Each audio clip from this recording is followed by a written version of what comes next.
Қайырлы күн достар, бүгін осындай керемет 3 заттан тұратын торт дайындаймыз. Өте жұмсақ, дәмді болып шығады. Ең бастысы бізге қаймақ қажет.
Осылай кремімізді салып, бір-бірінің үстіне барлық қорждарымызды жинап шығамыз.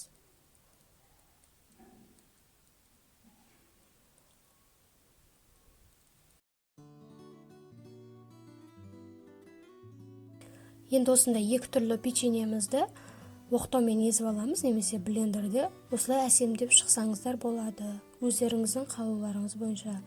Торт өте жұмсақ, дәмді болып шығады. Жасап көріңіздер, оп-оңай. Үй ішіңізді қуантыңыздар. Мен каналыма тіркеліп кетіңіздер, әлде көп рецепттер болады. Сіздермен бірге болған Аспаз Келін.